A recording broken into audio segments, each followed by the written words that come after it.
Boa tarde a todos e a todas que estão aí me vendo e me ouvindo nesse momento. Digo a todos aí que é uma enorme satisfação iniciar nesse momento aqui o nosso webinar, que tem como tema aí uma nova metrologia para uma nova indústria. Eu vou nesse momento tirar minha câmera e passar para a apresentação aqui na tela do PowerPoint,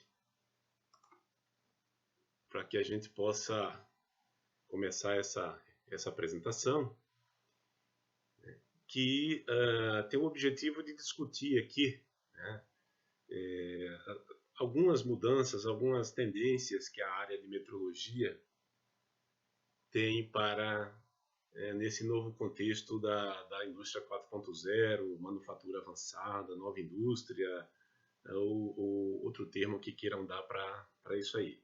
Tá?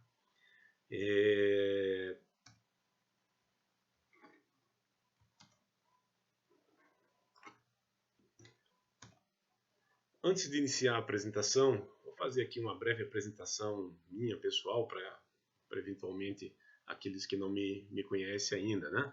Então, meu nome é André, eu sou engenheiro mecânico, com 28 anos de atuação aí na área de metrologia, e mestrado e doutorado nessa área de metrologia. Sou professor do Instituto Federal de Santa Catarina, aqui em Florianópolis. Eu estou em Florianópolis nesse momento. Sou coautor de um livro de metrologia, de fundamentos de metrologia científica industrial, junto com meu amigo professor Armando Albertazzi.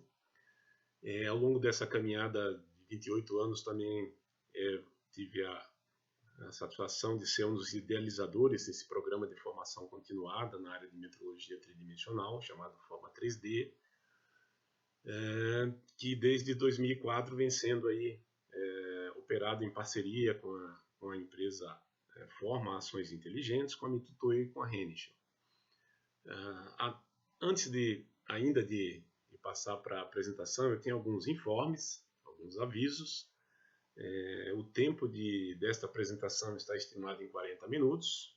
Como bom metrologista, eu estou estimando uma incerteza aí de mais ou menos 5 minutos para esse tempo. Essa apresentação será gravada e disponibilizada posteriormente aos participantes. Ao longo da apresentação podem ser feitos questionamentos por escritos no chat, né? E esses questionamentos serão respondidos no final da apresentação ou em paralelo também pelos especialistas da Mitutoyo que estão participando desse webinar em paralelo. Apenas uma observação, me pediram para avisar a todos, no momento de fazer uma pergunta no ambiente do chat, não esquecer de colocar o símbolo de hashtag ao iniciar essa sua questão, porque isso facilita a localização das perguntas para que possam ser respondidas. Tá? Muito bem, então passado essa apresentação inicial e esses informes, a gente vai aqui para a nossa apresentação, que, como eu falei, tem como tema uma nova metrologia para uma nova indústria, com o objetivo de analisar tendências na área de metrologia dimensional no contexto das transformações por que passa a indústria. Então, ela tem esse conteúdo aqui, que fala aí dos desafios de modernização da indústria atual, o panorama atual de como vem sendo executado de maneira tradicional a metrologia dimensional no controle de processos, algumas consequências se esse panorama mais conservador não for alterado, pontuar aqui as tendências da metrologia inserida agora na nova indústria, né? E algumas ações para ajudar a consolidar esse cenário da nova metrologia nessa nova indústria. Tá? Então vamos lá. O primeiro slide traz uma palavra da moda, né, que é competitividade. Antes de ir para a área de metrologia, eu fiz aqui uma inserção aqui de uma corrida de Fórmula 1, que é um ambiente extremamente competitivo, onde a adoção de contínuas melhorias nos carros dos adversários, né, faz o nosso carro andar cada vez mais devagar relativamente a esses adversários. Então, aqui a competitividade se mede em milésimos de segundo e pequenas alterações fazem com que os nossos competidores ganhem uma vantagem em relação ao nosso carro. Nesse ambiente tão competitivo, somente melhorar, não garante o sucesso da competição, mas a velocidade com que se melhora, né? A velocidade com que se inova, com que se avança. Então é necessário, para ser bem competitivo, que essa melhoria venha num ritmo maior do que o ritmo dos adversários, porque todos estão melhorando e inovando. Vamos levar esse conceito para o ambiente industrial.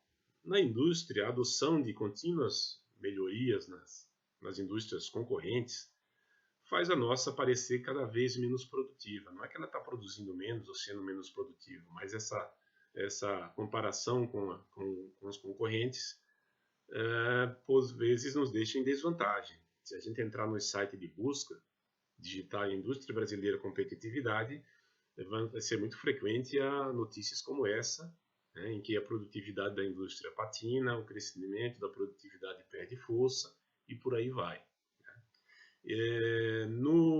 Na preparação dessa apresentação, eu busquei alguns dados em alguns estudos de competitividade mundo afora e produtividade, e achei um interessante dessa fonte aqui, que mostra a evolução de produtividade, aqui o valor agregado de bens produzidos em milhares de dólares, de 3 países para ter uma base de comparação com o Brasil. Então, ao longo dos últimos, de 1950 até 2005, já temos aqui um certo delay, né, nesses números, mas aconteceu um incremento de produtividade bastante intenso, sobretudo aqui na Coreia do Sul.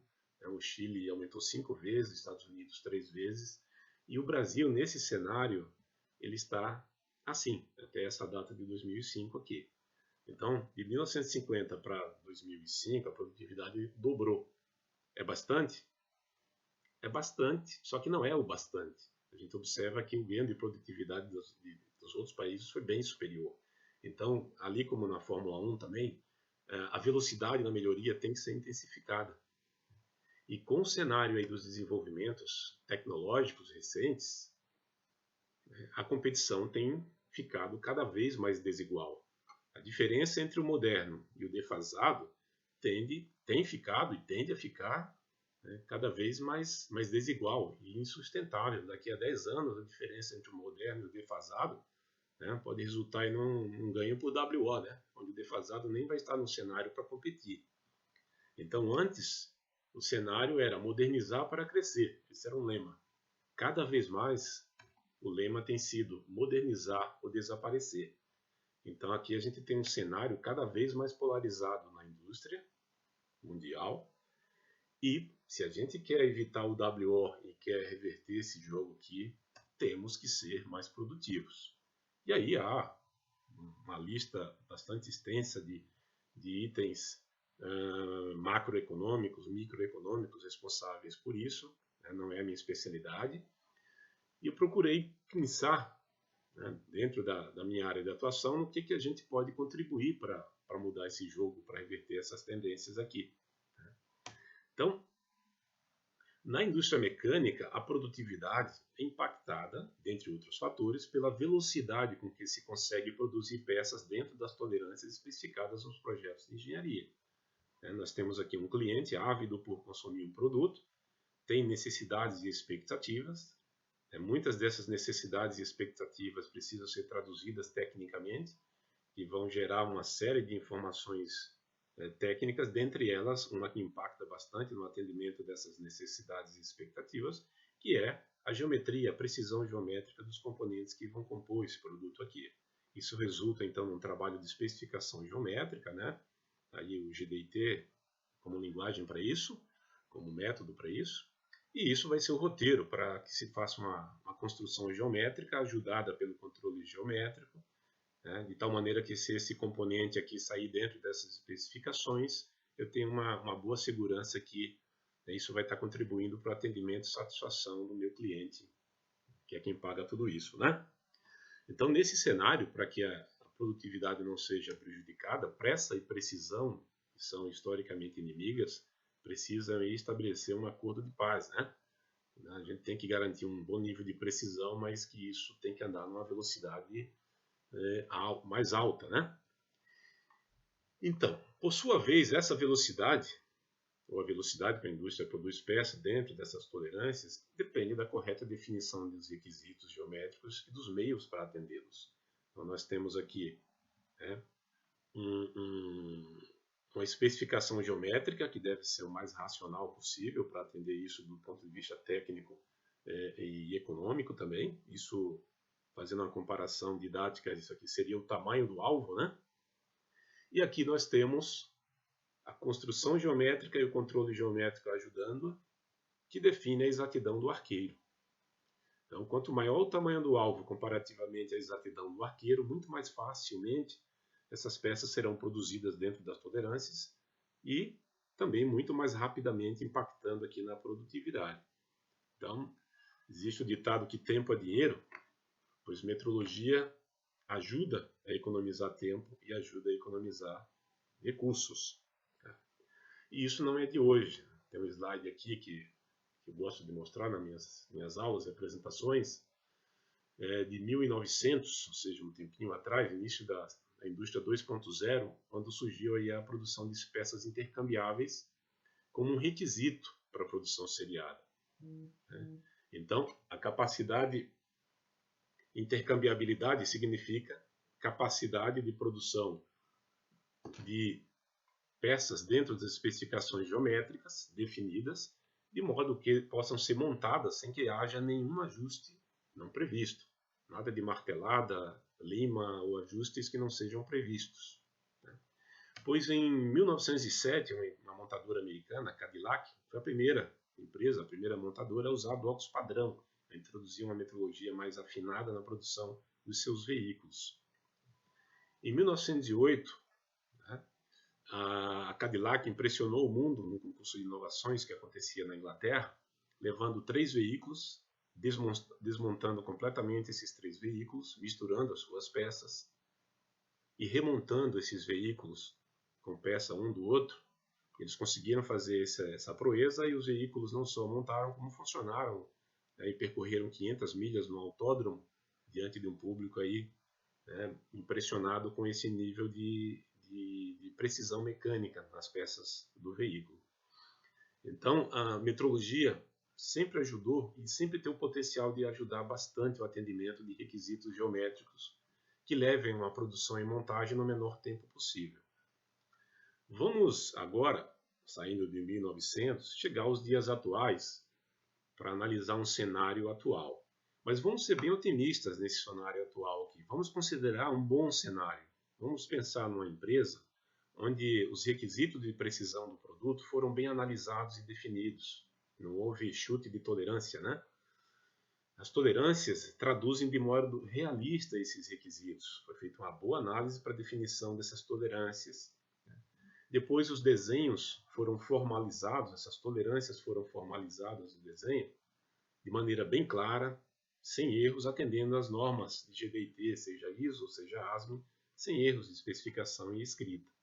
Com base nisso, são estabelecidos planos de controle focados naquilo que realmente importa, aquilo que não é crítico, que não é relevante, os planos de controle não focam.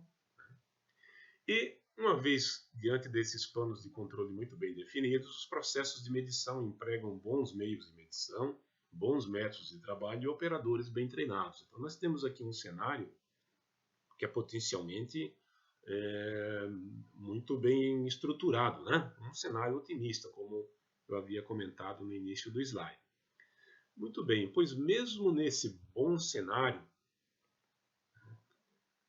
a gente observa aqui no Brasil, principalmente, medições que são realizadas no processo, aqui medições inline, mas que usam sistemas, instrumentação manual, sem conexão de dados, por exemplo. Ou as medições mais detalhadas, de maior exatidão, como a medição tridimensional, sendo realizada afastada da produção, medição offline, que incorre aí na necessidade de movimentação de materiais, de maiores tempos de preparação e que incorre também numa certa demora entre ter um diagnóstico do que está acontecendo nesse momento aqui com a produção. Então nós temos aqui medições detalhadas, afastadas, desconectadas do processo, medições com pouca ou nenhuma integração de dados e pouca utilização dos dados medidos. Às vezes os dados só estão utilizados para dizer tá bom, tá ruim, corrige um centésimo para mais ou para menos, quando se poderia ter uma utilização muito mais racional e eficiente desses dados aí, muito mais rica. Tá? Isso tem consequências. Tá? Então, nós temos consequências operacionais que impactam em produtividade, como maior movimentação de materiais, maiores tempos envolvidos nas medições, atraso nos diagnósticos e ações corretivas no processo de produção. Os dados ficam dispersos pela fábrica, sem uma reunião, sem uma análise sistêmica a respeito dos processos, que acabam ficando invisíveis e acontecendo um desconhecimento do real comportamento desses processos. E, para fazer uma comparação aqui com um cenário assim, se a gente tenta controlar um processo sem acompanhar o que está acontecendo em tempo real, né, é mais ou menos como a gente tentar dirigir um veículo, né, olhando aí pelo retrovisor desse veículo com o vidro completamente vedado, completamente tampado. Fazendo uma outra comparação agora, mais contextualizada nos dias desafiadores que a gente está passando aqui. Imagina que você está com febre, você liga para o seu médico, né, e ele pede para você ir lá até o consultório dele para medir a temperatura e o resultado vai sair em 4 horas. Talvez em 4 horas você nem tenha mais febre, por exemplo, além de ter que fazer todo esse deslocamento. Né? Então as medições têm que se aproximar dos processos, as medições têm que observar os processos em tempo real. Bom, e isso traz potenciais consequências negativas, como perdas com refugos de peças, baixa capacidade de previsão de problemas, ações de melhoria realizada às cegas, subaproveitamento de potencialidades, baixo retorno de investimentos e baixa produtividade. E a gente tem que tomar muito cuidado com erros e desperdícios, porque eles têm uma capacidade mágica de se incorporar ao cenário, se camuflar, ganhar uma naturalidade e às vezes ganhar até defensores, né? Aqui nós temos um bichinho aqui, camuflado de folha de eucalipto ali, a gente nem enxerga ele aqui. Aqui a gente tem uma situação insólita, né? Um micrômetro sendo usado aqui como grampo para soldagem. Se esse micrômetro ficar aqui uma semana, já ganha um ar de naturalidade, na terceira semana já tem gente defendendo que tem que ser um micrômetro para fazer essa tarefa acontecer de maneira adequada. Então, cuidado com os erros e desperdícios, ele tem esse poder mágico de se incorporar no cenário e não ser mais visto. Bom, a nova indústria, chegamos agora na nova indústria. Na nova indústria, o cenário muda e a metrologia também vai ter que mudar. Nessa nova indústria, todos aqueles avanços vertiginosos aí das tecnologias de informação e comunicação estão causando uma revolução na manufatura. E essa nova indústria combina processos digitais com máquinas conectadas, capazes de interagir e tomar decisões. Então são processos flexíveis, seguros e com alta eficiência, máquinas capazes de, entre aspas, né, sentir o que se passa ao seu redor, se comunicar, aprender e tomar decisões autônomas. E uma intensa conexão entre os sistemas, tanto a integração física quanto a integração computacional. Na nova indústria, a visibilidade do que acontece em cada etapa do processo, em cada dispositivo do processo, é um diferencial bastante grande para que se possa tirar vantagens a respeito dessas inovações tecnológicas para ganhos de produtividade, qualidade e, consequentemente, competitividade. A metrologia nessa nova indústria, então, tem que assumir capacidades como essa aqui. Primeiro, a metrologia tem que estar imersa nos processos. A metrologia tem que estar junto, acompanhando em tempo real o que acontece nos processos. Segundo, a metrologia tem que estar conectada, desde os instrumentos mais simples, digamos assim, né? Os instrumentos manuais, até máquinas de medida tridimensional que estiverem nesse cenário aqui, tem que apresentar conectividade. E outra, né, tem que haver softwares que vão receber essa avalanche de números e serem capazes, né, de triturar esses números, de processar esses números para obtenção de informações valiosas, né, ou seja, capacidade analítica. Então vamos começar aqui pela imersão, né? A integração dos sistemas automáticos no chão de fábrica é uma realidade. Cada vez mais a gente observa aqui, né, tendências de aproximar a metrologia, mesmo a mais sofisticada, mais automática, no processo produtivo, no chão de fábrica mesmo. Isso traz vantagens que a gente já comentou. Obviamente, isso traz desafios também, porque o chão de fábrica não é um ambiente tão bem controlado como um laboratório de metrologia, uma sala de medidas climatizada. Então, há desafios que precisam ser bem gerenciados e, de certa forma, a tecnologia vem de maneira eficiente criando soluções para lidar com esses desafios aqui. Um exemplo, que é um exemplo da minha área em particular, que é na área de medição tridimensional, modernamente tem sido lançados aí modelos de máquinas com esse objetivo de serem integráveis em linhas de produção em chão de fábrica. Não são máquinas de design, não é novidade esse design aqui antigo, né? São máquinas cantilever e coluna fixa, mas tem vantagens bem interessantes e receberam inovações para trabalhar em chão de fábrica. Então são equipamentos de medição que têm uma acessibilidade muito grande para colocação e retirada de peças. Quase toda a área da máquina é uma área útil, digamos assim, então ele ocupa pouco espaço em relação ao volume de medição dela. Não tem parte móvel dessa máquina situada em altura baixa, né? Toda a parte móvel é superior. O design desses equipamentos tem sofrido alterações com o objetivo de torná-los mais robustos. Né? Exemplos, os mancais, né? E as escalas de medição são exemplos de alterações em relação a máquinas de laboratório. E ela tem um erro máximo volumétrico especificado, de acordo com a norma ISO 10360, parte 2, em faixas de temperaturas mais amplas. Então, esse equipamento, especificamente, da Mitutoyo, ela tem uma especificação de erro volumétrico para 18 a 22 graus, que é o clássico das máquinas de medir. Existe uma especificação para uma faixa de temperatura mais aberta, mais ampla, e outra para uma faixa de temperatura mais ampla ainda. Então, já trazendo uma previsibilidade para o usuário a respeito do nível de exatidão do equipamento em diferentes situações térmicas.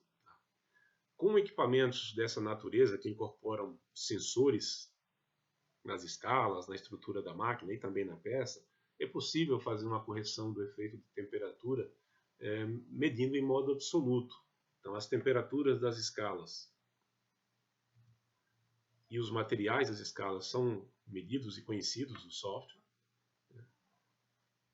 A máquina faz a medição, o erro é calculado e ele é compensado do resultado da medição, trazendo a indicação, o resultado final, para referência de 20 graus. E com isso, potencialmente compensando erros causados pela temperatura ambiente, considerando aí o erro, o calor residual da peça devido ao processo, assumindo com isso, desde que a temperatura da peça seja homogênea. E isso traz o resultado para uma conformidade com a ISO 1, que define o 20 graus como temperatura padrão de referência para medições de comprimento.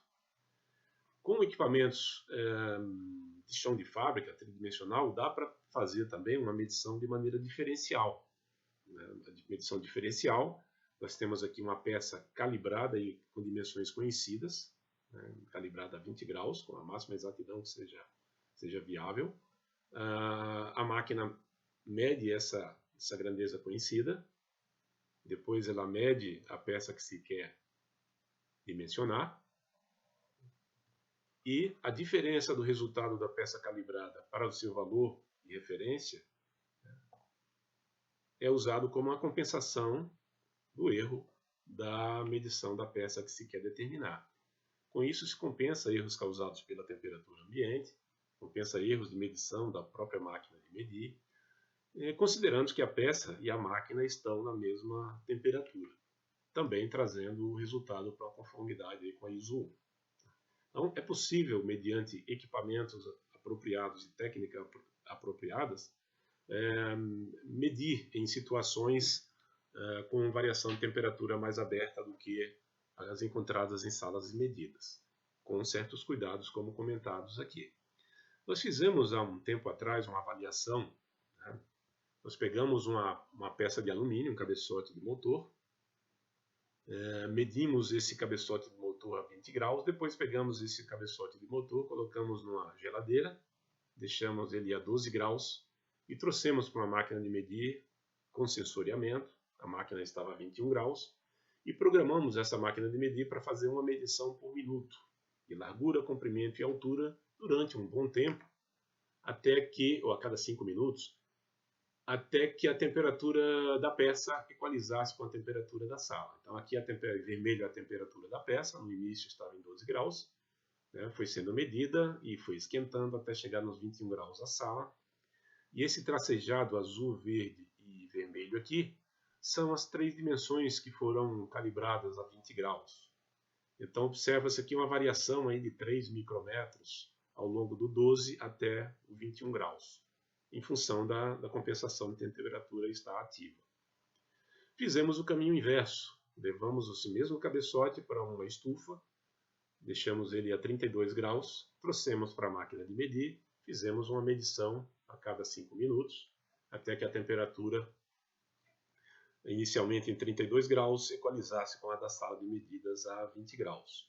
E a variação, né, foi aí em torno de 1 micrômetro entre os resultados medidos em diferentes temperaturas, porque, como apresentado no slide anterior, os resultados foram sendo corrigidos, né, a partir do conhecimento da temperatura da peça e a temperatura das escalas da máquina. Então, para efeito de comparação, aconteceu uma variação de 3 micrômetros na largura, de 5 micrômetros no comprimento e de 4 micrômetros numa distância, tá, de altura. Caso a compensação térmica não fosse utilizada, essas variações seriam dessa magnitude aqui: 77 na largura, 183 micrômetros no comprimento e 156 numa distância entre furos. Então houve uma redução bastante importante, né, pelo fato de se utilizar meios e tecnologias adequadas para conviver com medições em temperaturas mais altas ou mais baixas, né, do que 20 graus. Tá? Isso está publicado no artigo, quem tiver interesse está disponível, tá? Que foi publicado no Congresso Brasileiro de Engenharia de Fabricação em 2015. Então, com isso aqui a gente quer dizer o seguinte, né? A tendência aponta para que a nova metrologia esteja junto dos processos. Mas aí alguém pode já dizer o seguinte: na minha fábrica, todos os sistemas de medição sempre estiveram nos processos. Eu sempre utilizei o micrômetro no processo, o paquímetro, o medidor de altura, o paquímetro, o relógio comparador. Ops, aqui o nosso micrômetro está até demais imerso no processo, né? Mas existe agora um novo requisito na nova indústria, que não é somente imersão, é a tal da conectividade. Da mesma maneira que o nosso celular é conectado, que os relógios logo vão estar todos conectados e muitas coisas, né? A gente está aqui na era da internet das coisas, onde os dispositivos cada vez mais têm conectividade. Na indústria, as máquinas e a metrologia estarão conectadas. Então, aqui nós temos 2 cenários, da esquerda e da direita, pequena diferença, mas pequeno detalhe, mas uma enorme diferença. Então, informação represada é igual a falta de informação. Os dados não devem ficar dispersos pela fábrica. A conectividade gera muitas vantagens, já a gente vai falar sobre elas. E a exatidão dos processos produtivos tem que estar visível. Aqui é um medidor de altura, onde a medição é desconectada. E aqui é um medidor de altura que tem um dispositivo que faz uma conexão, né, jogando essa informação para o mundo, né, para as nuvens, para onde se queira acessar. Então, a nova metrologia é conectada. Sistemas de medição com conectividade, mesmo com fio ou sem fio, né, de diferentes protocolos de comunicação, Bluetooth, Zigbee, etc., permitem enviar os resultados para servidores remotos. Então, os dados são coletados de maneira segura, com transcrição segura, sem erro de anotação de ninguém. A informação pode ser acessada em qualquer tempo e lugar. Os processamentos dos dados podem alertar sobre possíveis problemas na produção. Os processos tornam-se transparentes para analistas, gestores e clientes.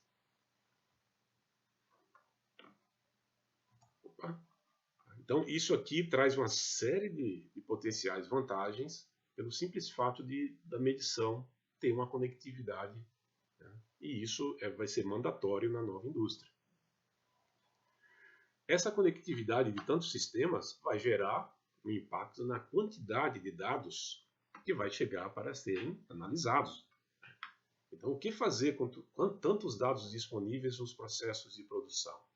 Aí a gente chega ali no terceiro item da nova metrologia, que é uma inteligência analítica, uma capacidade analítica. Vai chegar uma avalanche de dados aqui, esses dados estruturados ou não, organizados ou não. Podemos fazer uma analogia com o Big Data da internet, né?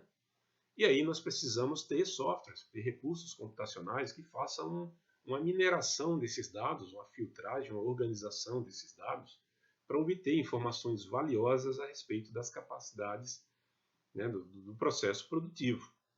Então, esses mesmos termos que a gente está ficando habituado a ouvir, né, Big Data, Data Mining, Data Science, Machine Learning, tudo isso vai vir para a nova metrologia também. E isso pode ter um potencial de utilidade gigantesco. Já é bastante utilizado em muitas áreas. Marketing, saúde, comportamento social, finanças, seguros, política.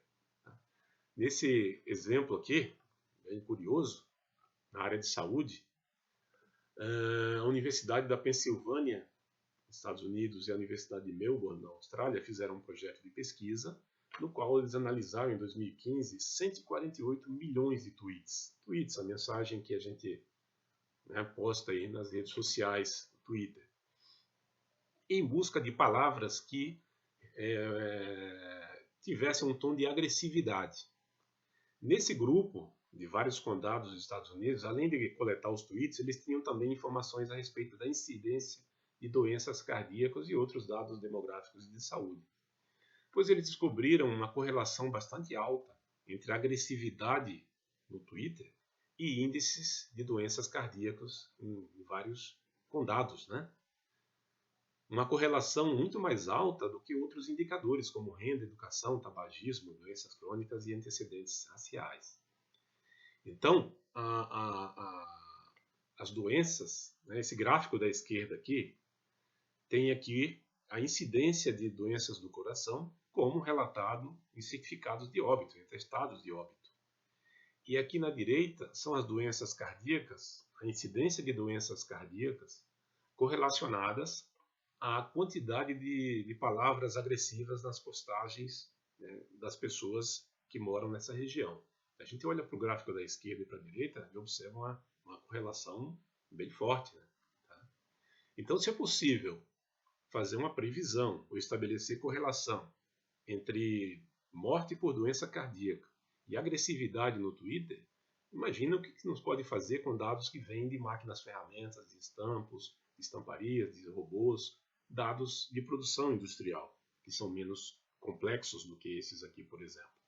Então, a capacidade analítica, de maneira geral, e na indústria em particular, tem, né, o poder de saber o que aconteceu, o que está acontecendo e até o que vai acontecer. Nesse sentido, né, um velho conhecido da indústria, com quase 100 anos de bons serviços prestados, hein, tem sido redescoberto, que é o bom e velho CEP, né? Isso, uma técnica de análise de dados bastante simples e bastante eficiente, já com quase 100 anos. A primeira carta de controle do Walter Schulhardt é de 1924 e, obviamente, o CEP sofreu uma intensa modernização nesse tempo todo aí. Então, o controle estatístico de processos têm essa capacidade, como as técnicas de mineração de dados, de determinar o que aconteceu, o que está acontecendo e até prever o que vai acontecer com determinado processo. Na implantação, né, o CEP analisa e delimita o comportamento de um processo, limites de controle são estabelecidos e a partir daí o processo é vigiado. Não conformidades são identificadas em tempo real, análises de tendência permitem prever não conformidades e esses limites de controle não são estáticos, são redefinidos a cada melhoria que o processo vai sofrendo ao longo do tempo, né? Então, os algoritmos modernos têm modernizado essa abordagem estatística, identificando padrões que permitam saber o que está acontecendo e até o que vai acontecer no processo. Então, são técnicas de mineração de dados e de aprendizado de máquina, né? De maneira geral, os processos falam. A gente só precisa aparelhar esses processos de metrologia para que eles possam se manifestar e aparelhar uma capacidade analítica, instalar uma capacidade analítica para traduzir esse idioma em informações que levem a tomadas de ações que vão minimizar erros, minimizar desperdícios de tempo e potencializar ganhos de produtividade, né? Então, novas tecnologias de informação modernizaram o controle de processo, controle estatístico, com impacto em melhoria de produtividade. Os dados coletados pelos operadores entram instantaneamente no sistema, são visíveis e utilizáveis instantaneamente. Alertas acontecem assim que surgem problemas ou antes que um problema ocorra. Notificações são configuradas para que as pessoas que precisam responder possam fazê-lo imediatamente. Analistas de qualidade podem acompanhar a eficiência de qualquer processo em tempo real, né? E podem comparar dados de diferentes plantas, diferentes processos, diferentes linhas de produção a qualquer tempo, a qualquer momento. Então, isso traz ferramentas que potencializam grandes melhorias em produtividade e em qualidade. Então, aqui nós temos as vantagens de ter uma metrologia imersa nos processos, conectada e com inteligência analítica embarcada. E aí, agora a gente tem que analisar aqui como é que a nossa empresa está situada nesse cenário aqui. Como é que, por onde eu começo a atacar a tomar proveito, digamos assim, dessas inovações que já estão disponíveis e vão ficar cada vez mais disponíveis. Tudo isso, na minha opinião, depende de conhecimentos que vão orientar em investimentos, depende de investimentos também. Mas se não houver conhecimentos para orientar esses investimentos, muitos desses investimentos serão infrutíferos, né? O conhecimento vai desconstruir mitos e quebrar barreiras e medos. O conhecimento vai orientar as prioridades de investimento, analisar os processos de controle, identificar deficiências metrológicas e operacionais, priorizar a implementação pelos casos mais críticos, né? O conhecimento vai minimizar a probabilidade de erro, né? Muito cuidado com decisões erradas, principalmente é muito fácil tomar uma decisão agindo sozinho, então é muito importante conversar, estabelecer grupos de trabalho, conversar com pessoas fora do contexto, né? Eles trazem uma visão sem aquelas camuflagens que certas perdas inserem numa produção, conversar com fabricantes de sistemas de medição, né? Então eles têm uma visão do que acontece no Brasil, no seu concorrente, no mundo inteiro. É muito importante a gente se armar de conhecimentos, né, para que estabelecer investimentos com recursos que não são fáceis, são recursos escassos, né? Todo recurso é escasso, tem que ser usado da maneira mais eficiente possível para a melhoria de nossa produtividade. Mas na indústria 4.0, a nova indústria, a metrologia que vai se agregar no cenário de produção terá essa face aqui, imersão, conectividade e capacidade analítica. Então, tem que ser feita aí uma análise muito bem feita, um esforço no sentido de priorizar esses aspectos nas novas implementações, nas novas instalações que serão objeto aí da modernização de parques fabris, né? A gente não pode, não obstante aqui isso que é importante, descuidar de aspectos que são fundamentais. Vocês lembram lá no item 2 que eu comentei que a gente ia fazer um cenário, uma análise de cenário técnico fundamentado num bom cenário, até otimista, né? Então, atenção também a esses temas. Será que os requisitos de precisão do produto, do componente que eu fabrico, foram bem analisados e definidos? Será que essas tolerâncias traduzem de maneira realista esses requisitos? Né? Será que o desenho não traz erros de cotação aqui que podem potencialmente causar desperdícios, né? Erros? Os planos de controle que eu uso na minha metrologia, será que de fato eles medem aquilo que é realmente importante, não mede demais, nem mede de menos, nem mede o que não deve, deixa de fora o que realmente importa? Será que esses processos de medição empregados, eles são confiáveis, né? Eles utilizam o meio correto, eles utilizam os recursos corretos para minimização de erros, as pessoas estão bem treinadas para operar esse sistema de medição. Então, toda inovação é importante, mas aqui é um alicerce que tem que estar firme para que aquelas inovações surtam um efeito bem sólido na melhoria de qualidade e produtividade. Tá? Muito bem, então a gente vem agora para a parte final aqui dessa apresentação, onde a gente volta a enfatizar aquela polarização, né, entre modernizar e o desaparecer. A indústria de qualquer lugar do mundo não terá futuro se seguir empregando métodos do passado. Então, cada vez mais com as inovações tecnológicas, a diferença do moderno para o antigo vai se acentuar tanto que a sobrevivência, né, do mais defasado vai ficar bastante difícil. Eu trago aqui uma frase famosa do primeiro-ministro inglês Winston Churchill durante a Segunda Guerra Mundial, que é aplicável em vários cenários e nesse também. A era da procrastinação, das meias medidas, dos expedientes que acalmam e confundem. A era do adiamento está chegando ao fim. No seu lugar, estamos entrando na era das consequências. Então, temos que ser mais produtivos. E essa melhoria não pode esperar muito tempo, nem pode ser feita de maneira muito lenta. Então, tem que ser uma melhoria em movimento. É meio parecido como trocar o pneu com o carro andando. Né? Vou melhorar o meu GDT, vou melhorar o meu processo produtivo, vou usar de ferramentas modernas para acelerar o meu processo produtivo, a minha metrologia, vou integrar dados de medição com o processo, tudo isso que a gente comentou e muito mais, tem que acontecer com o carro andando. Não temos mais muito tempo para ações e não temos mais muita chance de errar nessas ações. Tá? Então essa mensagem eu quero deixar aqui nessa apresentação para todos. Vamos prestar bastante atenção no que está acontecendo ao nosso redor, nossos concorrentes no Brasil, fora do Brasil, nossas empresas, para aproveitar, né, as inovações que estão sendo oferecidas com o desenvolvimento das tecnologias que a gente comentou aqui. Nós temos um cenário desafiador, mas por outro lado, nós temos uma grande chance de recuperar o atraso com esses recursos tecnológicos atuais. Espero que consigamos fazer isso, que daqui a vários anos alguém venha fazer uma outra apresentação parecida com essa, onde lá o Brasil tenha demonstrado um ganho de produtividade expressivo em relação às outras nações do mundo. Tá bom? Então, com isso, eu encerro aqui essa apresentação.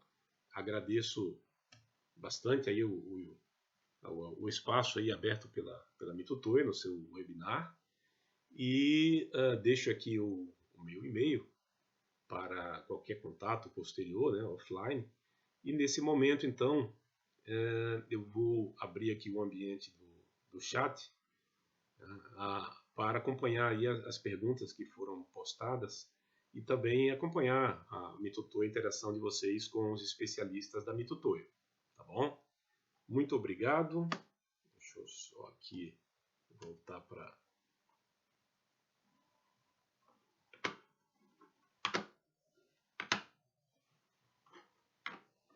Aí. Agora sim. Muito obrigado a todos pela atenção. Espero que nessa apresentação a gente tenha comentado, né, sobre temas que que tragam informações novas, informações úteis, né, e que tenham algum poder de despertar uma inquietação em todos, né, nesse caminho, né, para a melhoria de qualidade e de produtividade da nossa indústria. Bom, então com isso eu finalizo essa parte aqui do nosso webinar. Obrigado a todos.